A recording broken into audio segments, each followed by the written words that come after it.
So, you wanna keep African cichlids, but you have no idea what they actually eat? Well, they'll eat anything. But if you want your African cichlids to grow fast, stay healthy, and show off their best colors, yeah, you're in the right place. In today's episode, we are diving into what, when, and how to feed your Lake Malawi cichlids. We'll uncover some surprising preferences for different types of Africans. And I'll show you how to train your piranhas special. Let's get into it.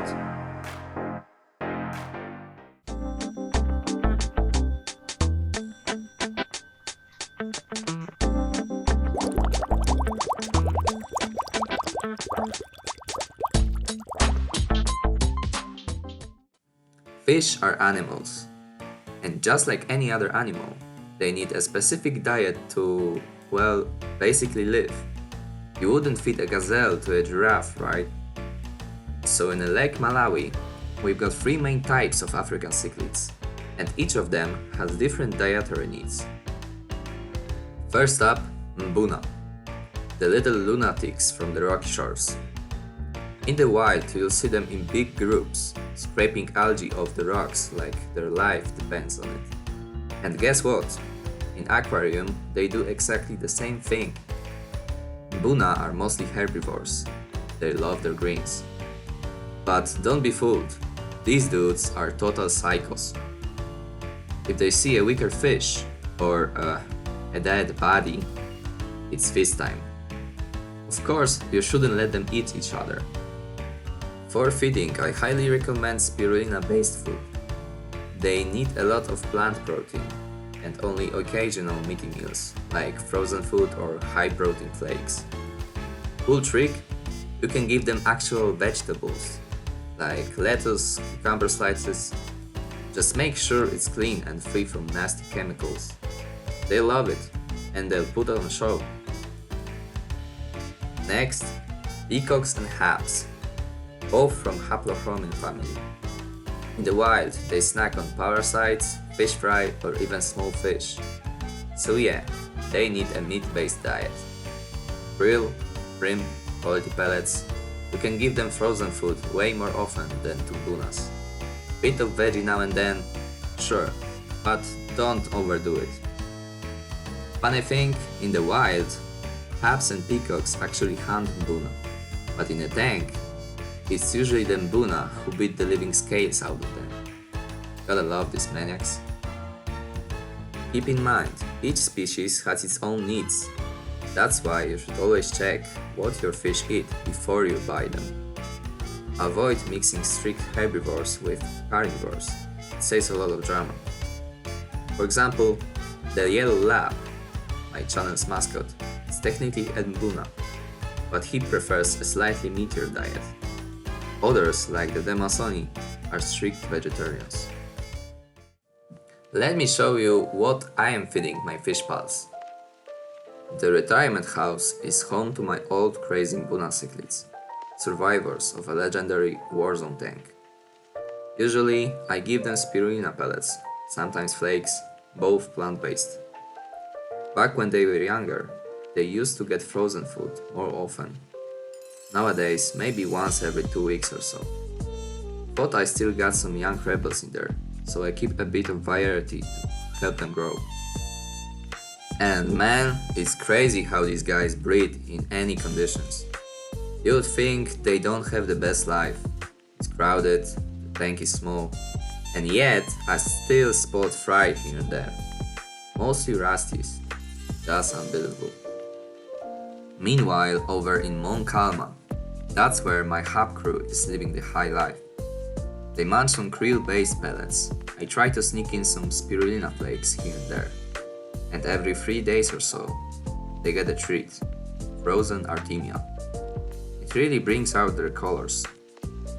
They are still younglings, so I am keeping their diet as varied as possible.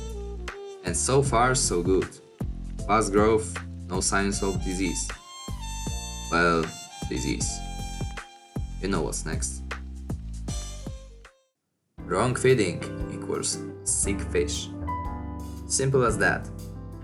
African cichlids are pretty sensitive creatures. What you feed them doesn't just affect their growth, it's crucial for their health. Most common problem? Bloat. It often comes from overfeeding or feeding the wrong type of food.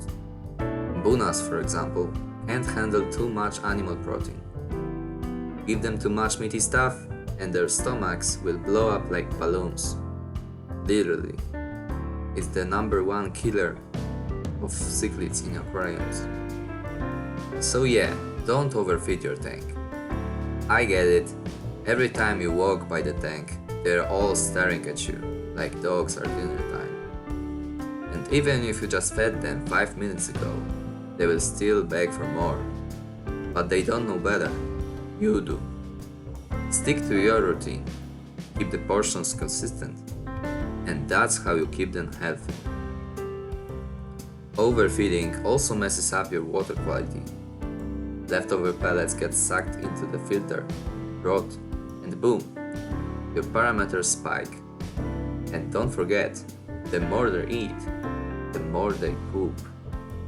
So if you feed more, expect to do more water changes. Balance is key. Bottom line, don't overfeed agents. Alright, here's some tips and tricks when it comes to feeding.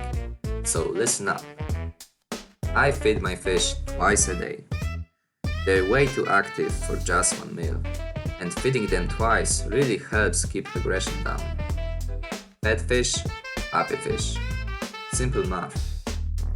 Lights in my tanks usually pop around 11 AM, sometimes noon. I wait a few minutes, let them wake up, and then boom, breakfast time.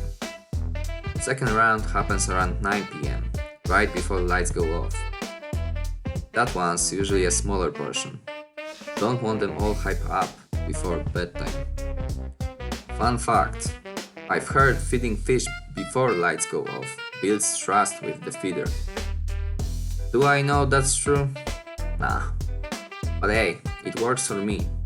Either way, try to keep their feeding times consistent, so they always know when to swim into the front like little puppies.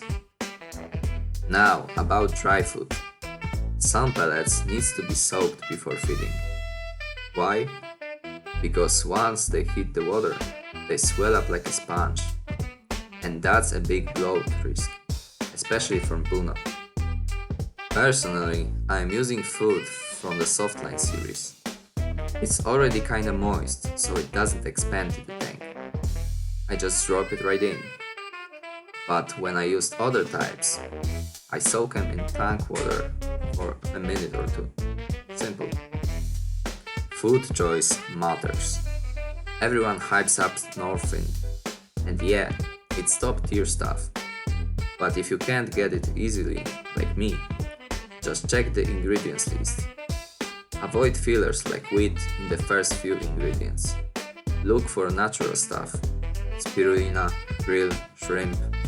That's the good stuff. Oh, and guess what?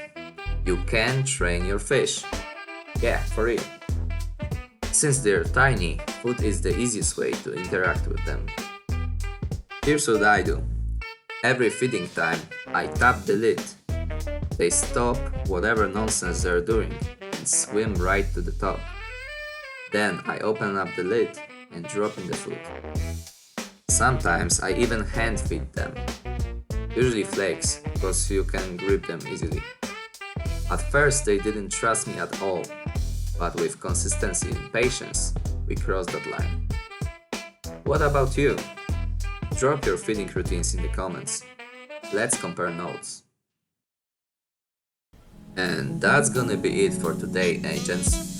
Glad I could help with anything, even just a little. Drop a comment. What fish keeping mystery or struggle are you dealing with right now? I'll drop my take. No gatekeeping here. Thanks for diving deep with me. If you haven't already, hit that subscribe button and join the squad. Until the next time, stay submerged, agents. Underwater depth